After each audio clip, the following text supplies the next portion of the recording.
From the developers of your most beloved fantasy games, and some of your most not, comes another entry in the Twink series that started it all, that dares to ask the question, what if you combine the violence and political intrigue of Game of Thrones with chocobos? Final Fantasy XVI. Jump into the title that just doesn't understand the word final once again, as you uncover another fantastical realm filled with iconic monsters, powerful magic, and more blue crystals than Breaking Bad. Yes, science! Then watch as 16 departs even further away from the turn-based combat of previous entries in its most action-packed iteration yet, which also means it's one of the most contentious entries in a while, other than 15, 14, and 13.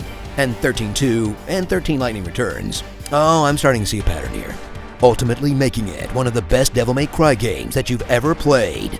Let's be real, Square just got tired of waiting for a new DMC and just straight up made one themselves. Gonna go build my own theme park with blackjack and hookers. Embody the luscious locks of the outlaw Clive, a royal-turned-slave, caught in a foul betrayal perpetrated by the worst mom since Lucille Bluth.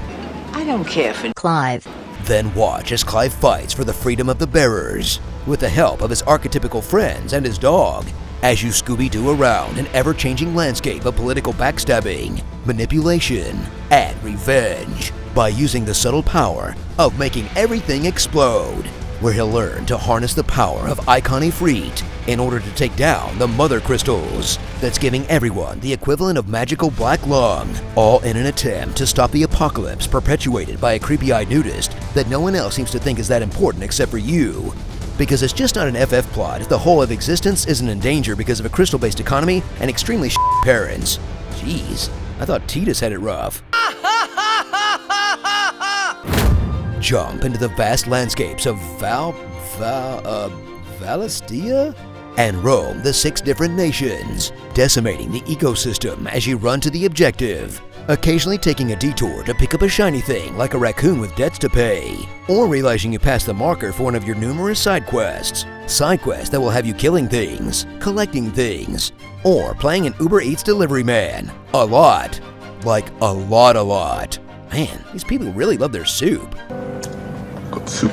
In a beautiful backdrop that, despite the vastness, feels a little empty. Unless you're one of the absolute maniacs that has to kill every moving creature in your way. Okay, look, it's not my fault this series has traumatized me to think that if I'm not at least 20 levels above the boss, then I'm underleveled.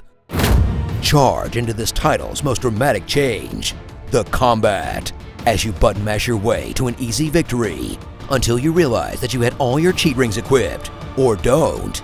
Then experience the surprising complexity of the combat system, where you'll try to stagger while dodging and parrying attacks, while you swap between the powers you Mega Man'd off the other bosses, to create robust combos for major damage, or just jog around until your cooldowns run out. This is gonna require some precision, Wallabin. Then get ready to go beast mode, as you straight up have a fist-to-fist kaiju brawl like you're in a Godzilla movie, until it transitions to some of the most out-of-pocket cutscenes to date that would feel like it was taken straight out of Bayonetta if you put Ifrit into leather thigh highs, which he could totally pull off for the record, in battles that feel great, but you could see why someone would think there was more cutscene than gameplay. But let's be real, the only reason that FF has lasted this long is because of the amazing cutscenes. Just saying, it's hard to call yourself an FF fan if watching Odin vs. Bahamut didn't get you a little horny. So summon those icons, and get ready to hit those DPS checks for a Final Fantasy that breaks the mold, creating another impressive entry that people can yell about on the internet for decades to come, which is great timing, because after 3 years, you're probably just now getting a PS5.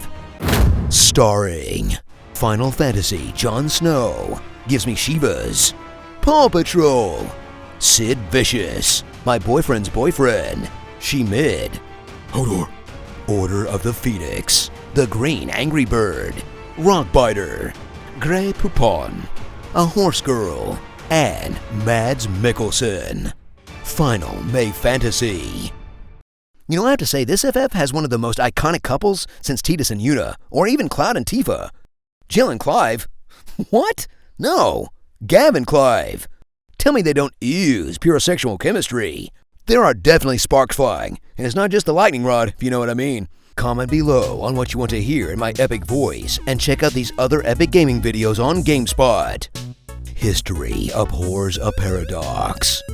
Don't forget to help control the pet population by having your pet spayed or neutered. I go to Baskin-Robbins every night and buy myself a little treat. No, not the bees. Not the bees. Ah, they're in my eyes. My eyes. Ah.